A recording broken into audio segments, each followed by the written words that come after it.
Kapag lagyan ng SIM card, no service lang ang nakalagay. Ibig sabihin, wala po siyang signal kahit lagyan mo ng maraming SIM card. Kaya yan, paano ba ito i-troubleshoot? So ayan, buksan natin mga idol. Ang model po pala nito ay Vivo Y11. Bago na pala ang LCD nito mga idol, duda ko na malakas ang pagkakabagsak nito, kaya nadali ang signal. Una, tinanggal muna natin yung pinakatakip at itong fingerprint. Ingatan nyo ito, baka maputol. At tanggalin po natin lahat ng screw. At maraming salamat sa lahat po na nagtitiwala sa Jolphone TV. At dito, ang una nyo pong i-check ay yung signal antenna. Yan, sa gilid po yan nakalagay. At nakita ko dito mga idol, nakakabit yung taas. At dito sa baba, dahil natanggal ang screw, baka mamaya hindi lang po nakalapat. At nakita natin, ayan, so tinanggal ko yung mga screw at nakalapat naman. Kaya binalik ko yung screw. So, ganun po yan mga idol, bago nyo po tirahin ang board, i-check nyo muna sa antenna. At dahil nakakabit sa mga idol, nandito po ang tama nito sa pinaka mainboard. Kaya tinanggal po natin ang mga connection, lalo na yung flex, battery, LCD, at ayan, tinanggal natin ang motherboard, pati ang camera dahil iinitan po natin yan. At dahil dito banda,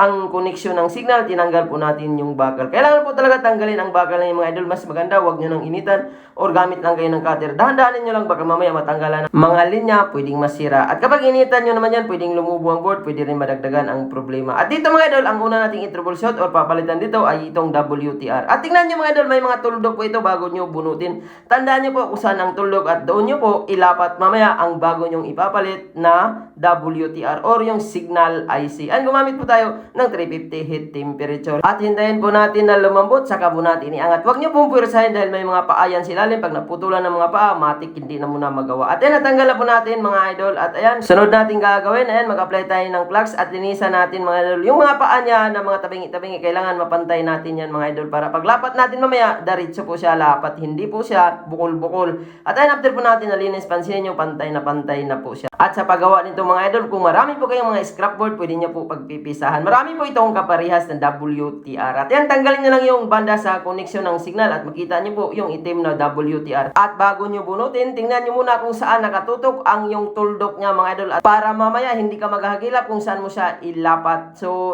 tuldok to tuldok lang po siya. Huwag po nyong baliktarin dahil hindi po yan magkakasignal. At yan, so maganda po ang pagkakahinang natin, 350 heat temperature. At dahil kapag original po ang WTR at maganda naman ang pagkabunot nyo, huwag nyo na pong i-revolve. Diretso lapat na yan mga idol. At dahil pantay na rin po yung doon sa pinaka mainboard dahil nalinisan na natin, ayan, nag-apply tayo ng flux. Importante ang flux para madali po malusaw ang lead sa ilalim at madali po kumabit at hindi po madamay ang mga katabi niyang pyesa. At ayan, alugin lang po natin mga idol at antayin natin na lumambot ang mga pads sa ilalim at ayan, kakapit na yan. Pansinin nyo, naalog po natin ang pinaka-IC. Kapag naalog na yan, matik na yan, kumapit na yan doon sa ilalim. Isang kapitan lang ito. Basta maganda ang pagbunot mo galing sa ibang scrap. At ayan, linisan natin gamit ang lacquer thinner at pansinin nyo mga idol, pantay naman po ang pagkakagawa natin or pagkakalagay. At ayan, balik natin yung camera at diretsuhan na ito mga idol, wala nang imi-imi. Diretso lapat na lahat, lagay ang screw at tingnan natin kung gagana ba o hindi or tested ba ang ginawa natin. Maraming salamat po sa inyong tiwala. Sa mga gustong magpaayos, pwede kayong magpalala mo, pwede mag-walk-in, pwede mag-LBC, GNT. At ito mga idol, alam mo pala ito, 2 piraso ang pinapagawa ni Sir. At dahil suki ko na siya, malaki po ang tiwala niya na magawa ito. At ayan, lagayan natin yung SIM card